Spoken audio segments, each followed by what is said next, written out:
이 시간 은혜 받을 하나님의 말씀은 신약성경 베드로전서 1장 3절로 5절까지 말씀입니다.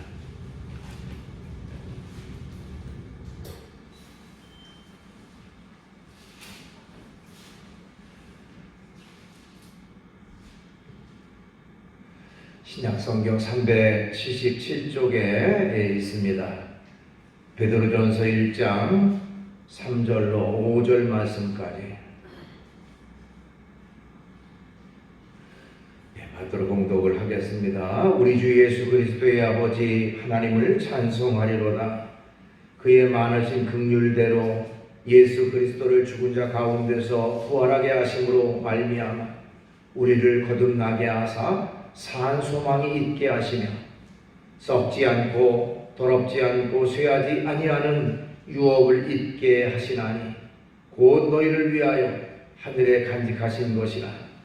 너희는 말세에 나타나기로 예비하신 구원을 얻기 위하여 믿음으로 말미암아 하나님의 능력으로 보호하심을 받았느니라.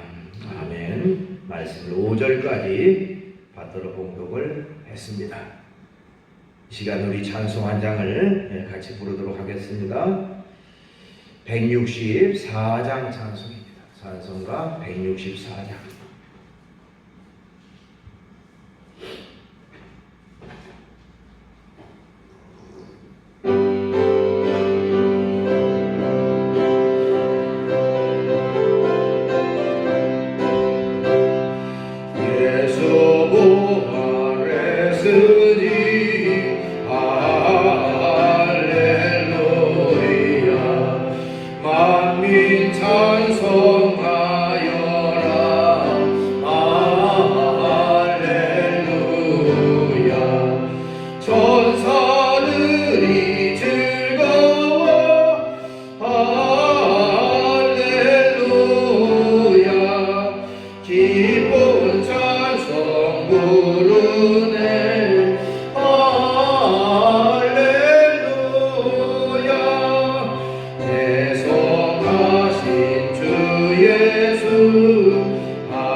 특별히 부활절을 맞이해서 제목을 부활을 통한 축복이라는 제목의 말씀을 같이 나누려고 합니다. 이 땅에는 수없이 많은 종교들이 있습니다. 각자 나름대로 종교생활, 신앙생활을 합니다. 그러나 세상의 모든 종교들과 기독교와의 다른 점이 있는데 그것은 바로 기독교에는 부활이 있다고 하는 것입니다. 여러분, 불교의 창시자였던 이 석가모니도 죽어서 무덤을 남기고 있습니다. 공자도 역시 무덤을 남기고 있고요. 소크라테스나 마호멧도 역시 죽어서 무덤을 남기고 있습니다. 그러나 예수 그리스도는 무덤이 없습니다. 자, 세상 모든 종교는 다 자기들의 종교를 만든 자들의 무덤이 있다. 그걸 통해서 이분들이 실제로 존재하셨다라고 하는 것을 자랑합니다. 그러나 기독교는 빈 무덤을 자랑합니다. 즉, 다른 종교의 모든 사람들은 다 죽음으로 끝났다고 하는 것이, 이 세상에 살다가 죽음으로 끝났습니다. 그러나 예수 그리스도는 죽음의 권세를 이기시고 3일 만에 부활하셨기 때문에 빈 무덤밖에 존재하지 않는다는 것입니다. 그 때문에 다른 모든 종교는 무덤이 있음을 자랑하지만 기독교는 무덤이 없음을 자랑한다고 하는 것이죠. 그래서 기독교를 가리켜서 또는 이제 부활의 종교다 이렇게 말하기도 합니다. 부활이라고 하는 것은 기독교만의 진리요, 기독교만의 자랑입니다. 자, 예수님의 부활 사건은 인류의 역사를 바꿔놓고 또한 개인의 모든 삶을 완전히 새롭게 하고 또한 전혀 다르게 바꿔놓았다라고 말할 수가 있습니다.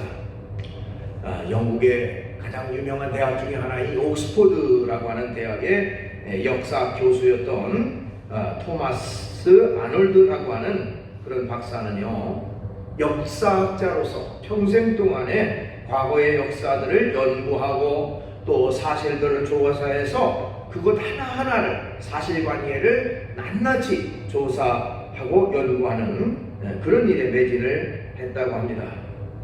수없이 많은 역사적인 사건들을 조사하고 자료를 수집해서 그것에 대한 결론을 맺었는데요. 그가 수없이 많은 연구를 했던 그 연구 가운데 다음과 같은 그런 중요한 말을 했다고 합니다. 하나님께서 인간에게 베푸신 역사 가운데 가장 분명한 역사는 예수 그리스도가 죽으셨다 다시 살아나신 사건이다.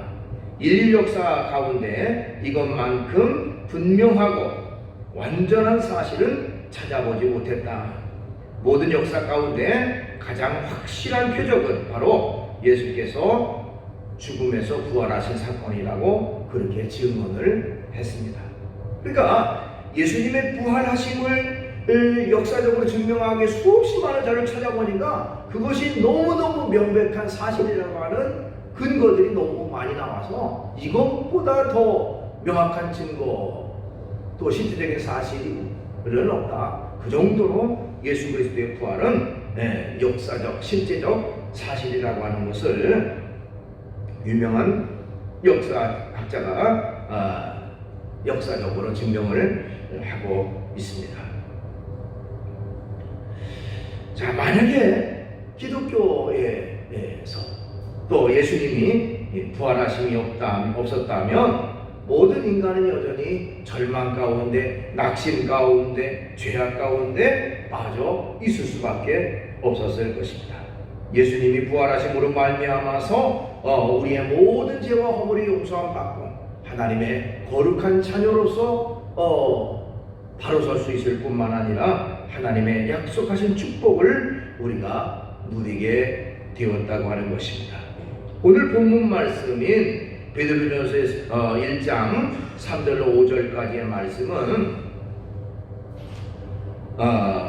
AD 64년경에 쓰여진 말씀인데요. 이 당시가 어떤 때냐면 바로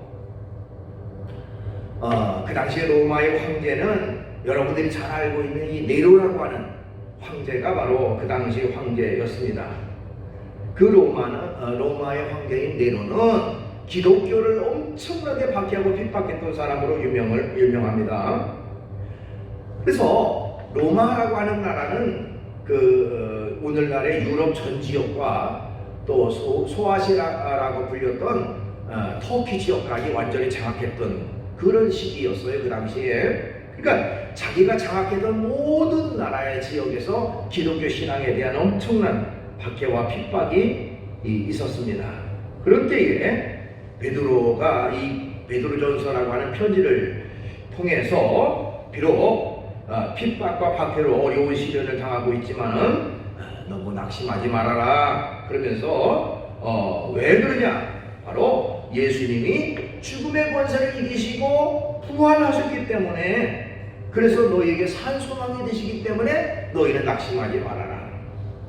또한 예수님이 십자가에 죽으심으로 부활하심으로 말미암아 영원한 기업을 우리에게 주시고 하나님의 능력으로 우리를 보호하시고 지키신다. 그러니 낙심하지 말고 힘을 내고 용기를 내라고 그렇게 권면하고 있는 내용이 오늘 이제 말씀을 포함한 이 베드로전서의 전체적인 내용이라고 말할 수가 있습니다.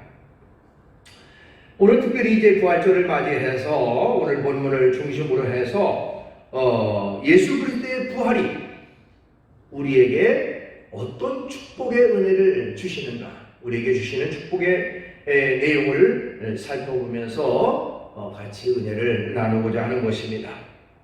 우선은 예수님이 부활하심으로 우리에게 산 소망을 주셨다, 이렇게 말씀드릴 수가 있어요. 산 소망을 주셨다. 오늘 여기 본문 3절 말씀에 보면 우리 주 예수 그리스도의 아버지 하나님을 찬송하리로다. 그의 많으신 긍휼대로 예수 그리스도를 죽은 자 가운데서 부활하게 하심으로 말미암아 우리를 거듭나게 하사 산 소망이 있게 하시며, 이렇게 말씀하고 있어요. 자, 하나님은 우리에게 많은 긍휼과 은혜를 베풀어 주셨는데 그 가운데 가장 큰 것은 바로 예수 그리스도를 죽음의 권세 속에서 부활에 이르게 하셨다고 하는 것입니다.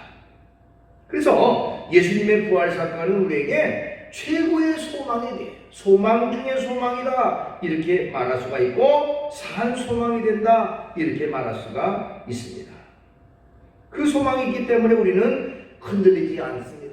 그 소망이 있기 때문에 우리는 낙심하지 않아요. 오히려 더 새 힘을 얻게 되고 하나님 앞에 날마다 기쁨으로 나갈 수 있는 근거는 예수 그리스도의 부활은 우리에게 진정한 소망이 있기 때문에 그렇습니다.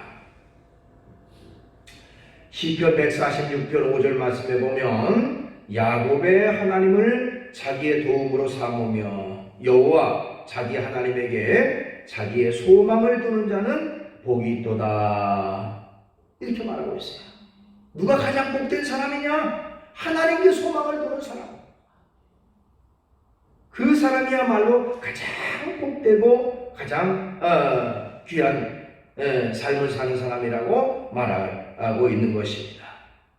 또한 예레미야 29장 11절에도 여호와의 말씀이니라 너희를 향한 나의 생각을 내가 아나니 평안이요 재앙이 아니니라 너희에게 미래와 희망을 주는 것이니라, 이렇게 말하고 있어요.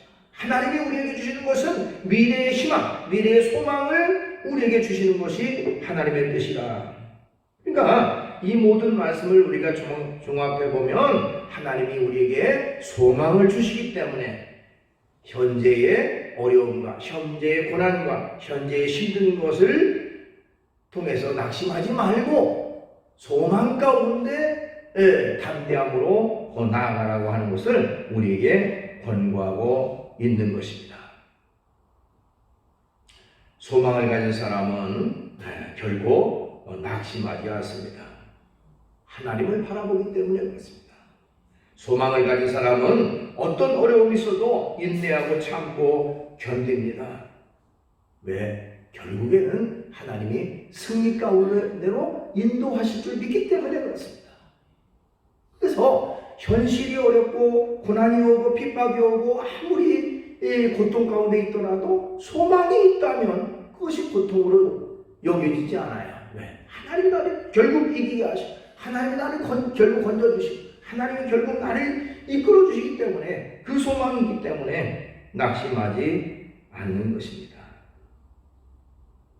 오늘 특별히 예수님의 부활은 우리에게 산 소망이 되십니다.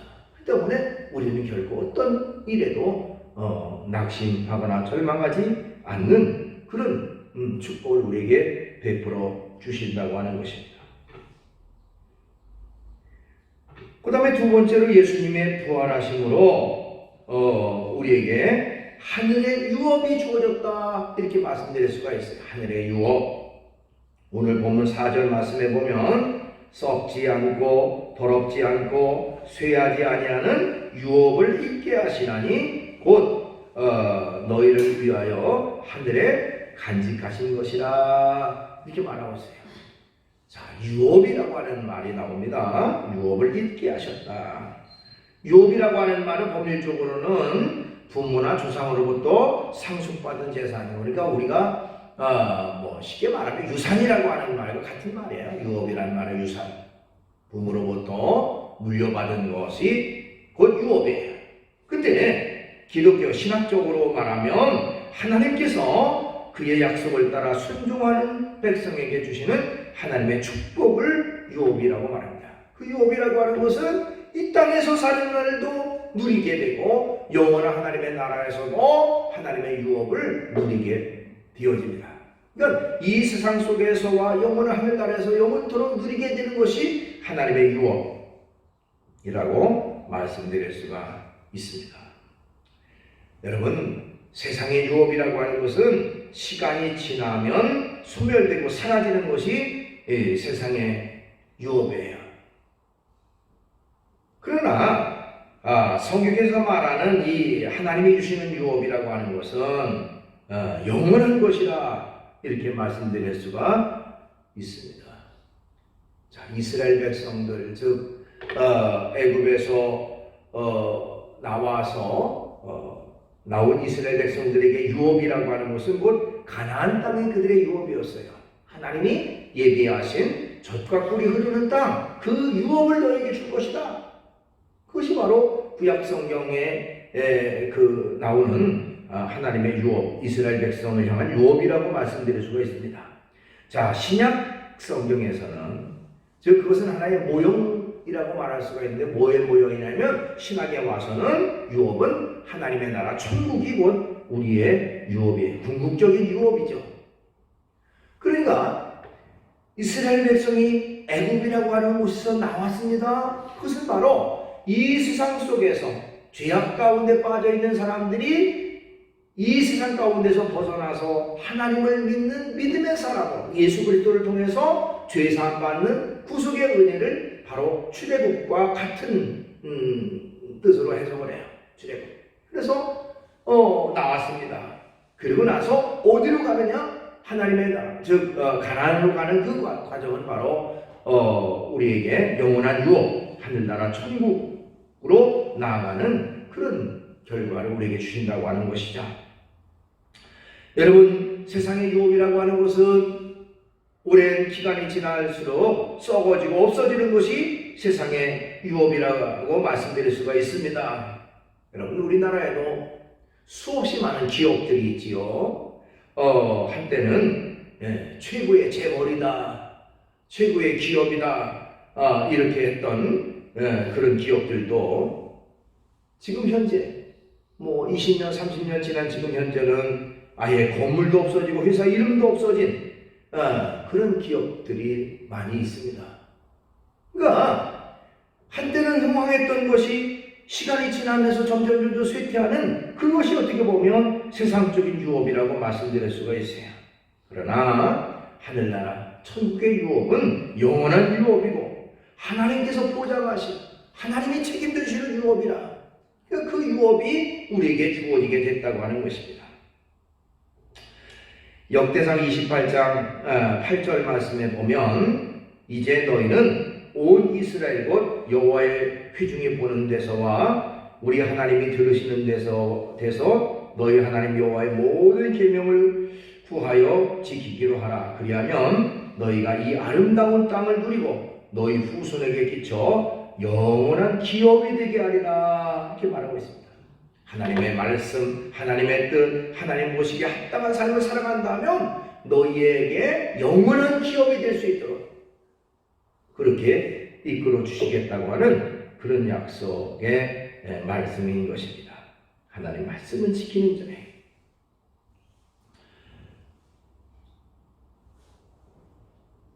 우리의 영원한 기업은 하늘나라 천국에, 궁극적으로는 천국에 있다고 하는 것을 우리가 기억하고 이 세상 속에서 주어진 역할, 주어진 사명, 주어진 직분을 잘 감당하며 살아가는 우리가 되어야 된다고 하는 것입니다.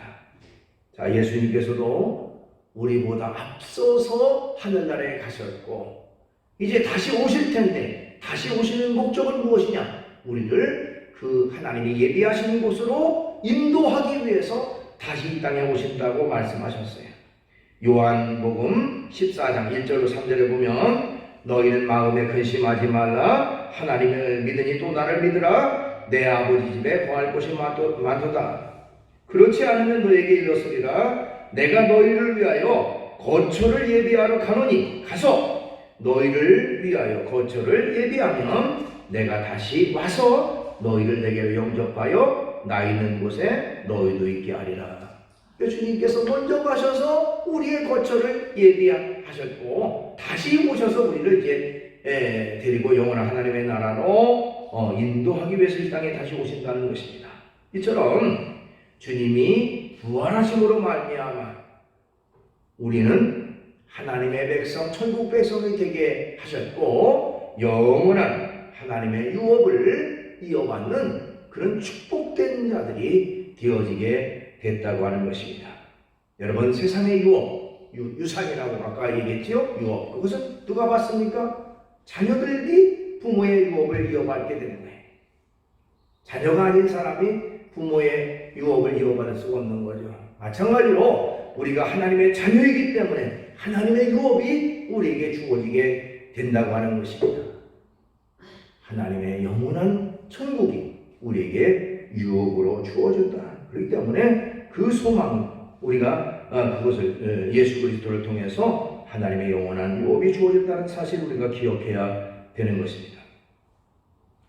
그 다음에 세 번째로 예수님의 부활하심으로 우리는 하나님의 보호하심을 받게 됐다. 이렇게 말씀드릴 수가 있어요. 오늘 본문 5절 말씀에 보면 너희는 말세에 나타나기로 예비하신 구원을 얻기 위하여 믿음으로 말미암아 하나님의 능력으로 보호하심을 받았느니라. 이렇게 말하고 있습니다. 마지막 때에 구원을 받고 사는 우리는 언제나 하나님의 도움을 받고 살아야 되고 하나님의 보호하심을 받고 살아가야 됩니다.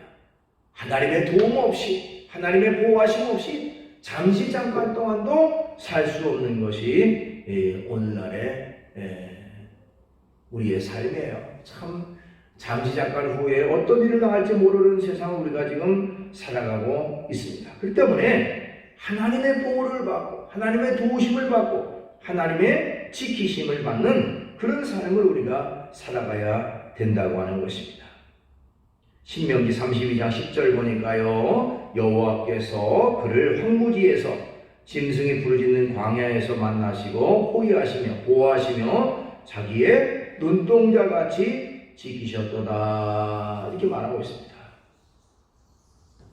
광야 가운데 그 짐승들이 울부짖는 그런 속에서도 지키시고 보호하시고 언제나 호위하셨다. 마치 눈동자같이 지키셨다. 이렇게 말하고 있어요.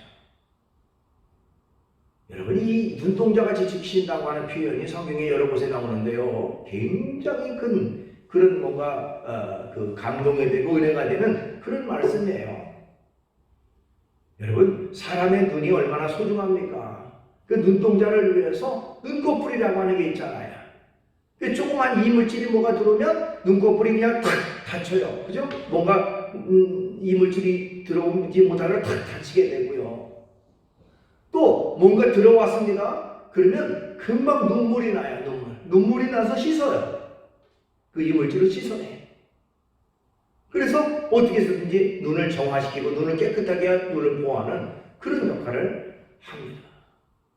그러니까 눈동자같이 지키신다라고 하는 그 속에는요, 하나님이 그렇게 아주 세심하게, 하나님이 아주 우리를 그렇게 지키시고 보호하신다고 하는 의미가 포함되어 있습니다. 성경에 보면요, 하나님이 우리를 보호하시고 지키신다는 말이 너무너무 많이 나옵니다. 고난 가운데, 고통 가운데, 어려움 가운데 지키시고 악한 마귀의 그런 그 공격 속에서도 우리를 지키시고 보호하신다라고 성경은 말하고 있는데, 우리를 지키시다 어떻게 지키시느냐? 때로는 방패가 되셔서 우리를 지키신다, 그렇게 표현하고 있습니다. 창세기 15장 1절에 보니까 이후에 여호와의 말씀의 환상 중에 아브라함에게 임하여 이르시되 아브라함아 두려워하지 말라. 나는 네 방패요 너를 지극히 큰 너의 지극히 큰 상급이니라. 방패가 돼서 외부의 그 침입을 막아주는 것이 하나님이 이렇게 굳건한 방패가 되신다라고 말하고 있습니다.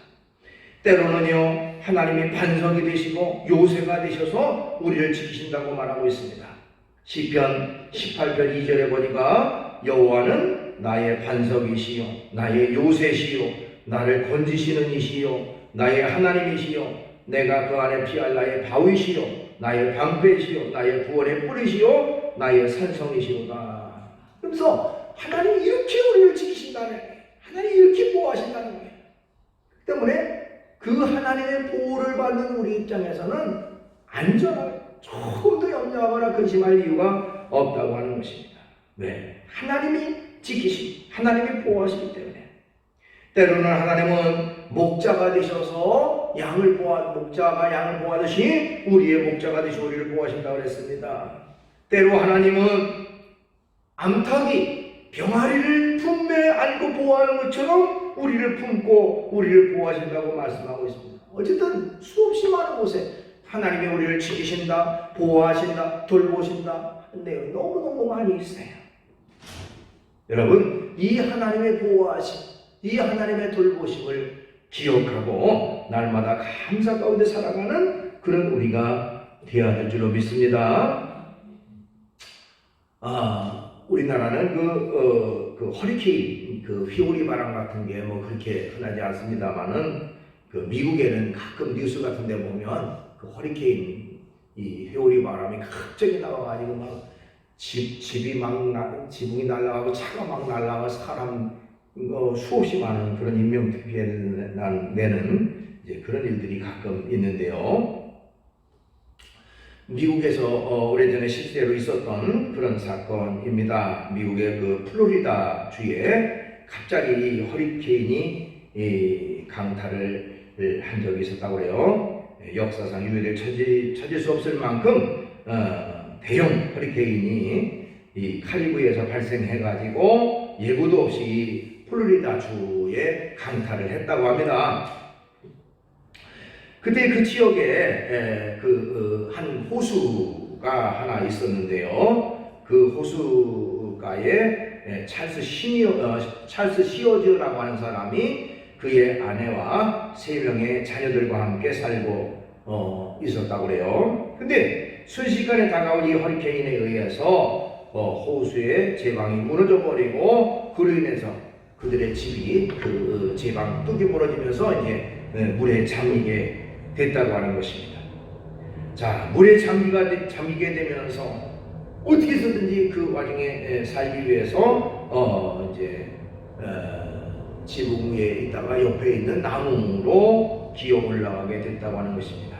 그 나무에 올라갔다가 점점 더 위쪽으로 올라가서 이제는 더 이상 오를 곳이 없는데 물은 점점 차오르는 그런 상황 속에 있었다고 해요. 자, 그런 때에 그 꼭대기에서 이제는 절망적이다.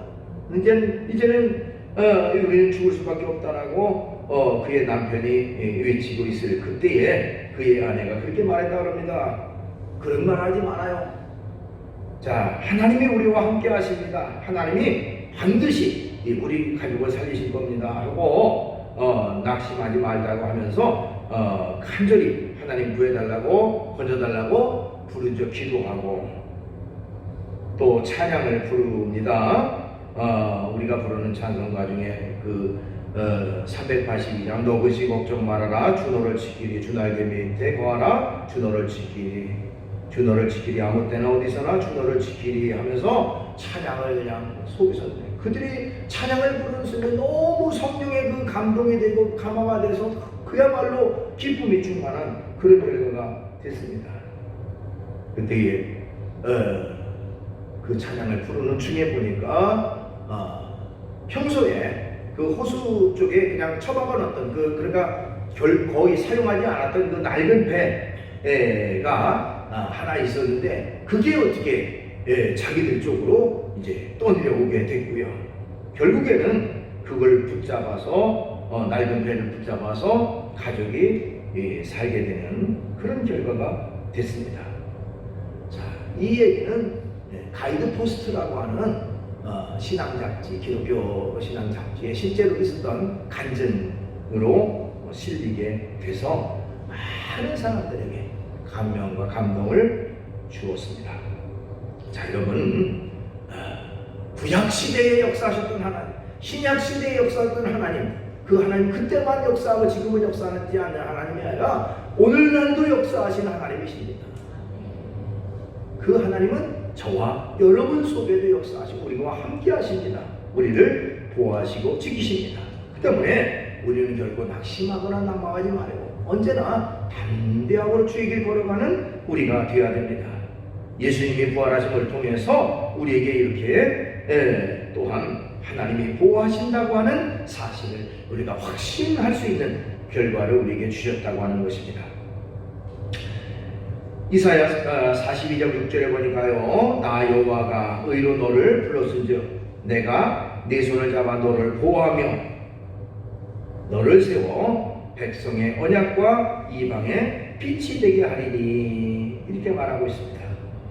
시편 121편 7절로 8절 여호와께서 너를 지켜 모든 환난을 면하게 하시며 또 네 영혼을 지키시리로다. 여호와께서 너의 출입을 지금부터 영원까지 지키시리로다. 이렇게 말하고 있습니다.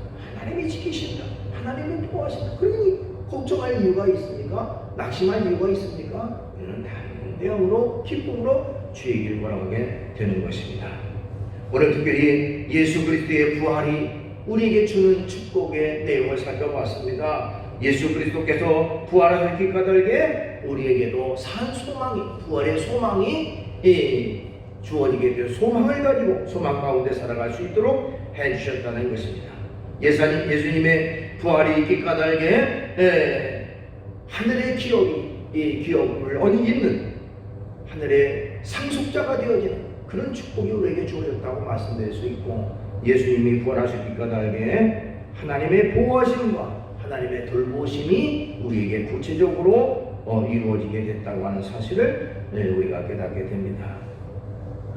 예수 그리스도의 부활, 그것이 곧 나에게 이런 은혜, 이런 축복이 주어졌다고 하는 사실을 기억하고 언제나 부활의 기쁨과 감격을 간직하고 날마다 감사함으로 주의 길 걸어가는 그런 저와 여러분 되시기를 주의 이름으로 축원합니다. 기도합니다.